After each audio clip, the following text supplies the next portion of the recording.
अस्सलाम वालेकुम नाज़रीन। कुछ दिन पहले हमारे प्रोग्राम में एक इंटरव्यू के दौरान हसन हबीब, जो कि साबिक सफ़ीर हैं, पाकिस्तान की तरफ से मुख्तलिफ ममालिक में सफ़ीर रहे, ईरान में भी सफारतकारी के शोबे में वाबस्ता रहे,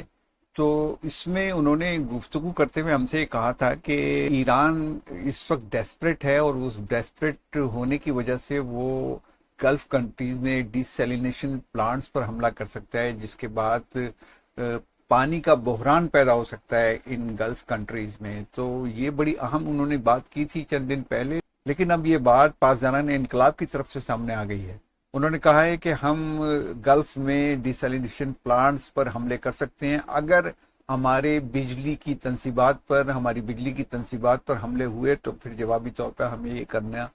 पड़ेगा और हम मजबूर होंगे ये करने के लिए। देखिए, अगर ऐसी सूरत हाल पैदा हुई तो पूरे गल्फ में पानी का बहुत बड़ा बहरान पैदा हो जाएगा, क्योंकि गल्फ कंट्रीज ज़्यादातर जो है वो पानी इसी ज़रिए से हासिल करते हैं, यानी समंदरी पानी को डिसैलिनेट करके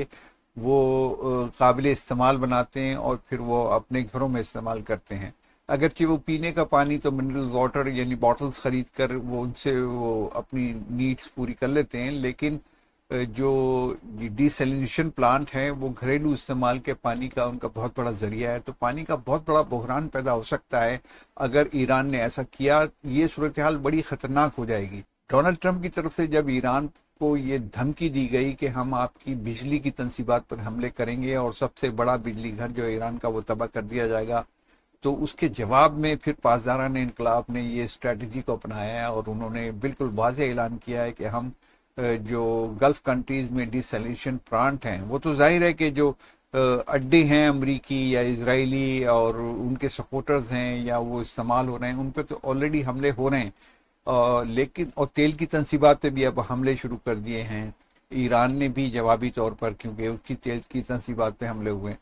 तो अब ये डिसैलिनेशन प्लांट का बड़ा अहम मामला है और ये इंसानी अलमिया जन्म ले सकता है इस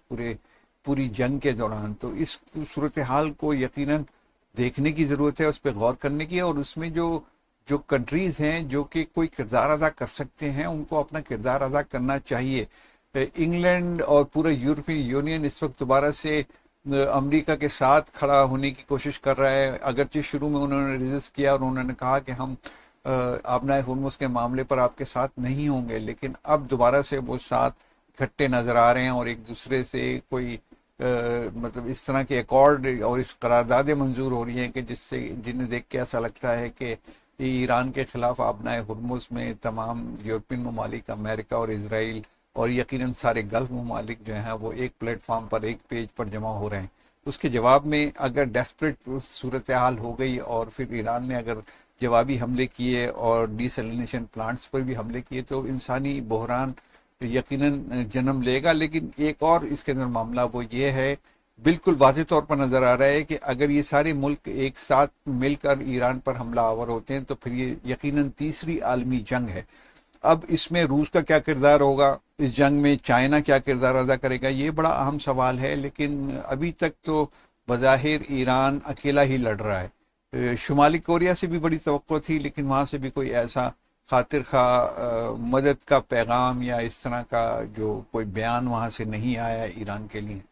तो ये आलमी जंग की शक्ल तो इख्तियार करेगा, लेकिन फिर ईरान कितना सरवाइव करेगा ये बहुत बड़ा सवाल है, और कितने अरसे तक सरवाइव कर सकेगा और आबनाए हुर्मुज़ को बंद रख सकेगा, नहीं रख सकेगा। ये बहुत बड़े सवालात हैं जो फ्यूचर ही में जाके तय हो सकते हैं, यानी मुस्तकबिल में आने वाले दिन ही इसका फैसला कर सकते हैं कि ईरान का मुस्तकबिल आइंदा क्या होगा, या ईरान डोमिनेट करेगा दुनिया भर पे या दुनिया ईरान पर डोमिनेट करेगी।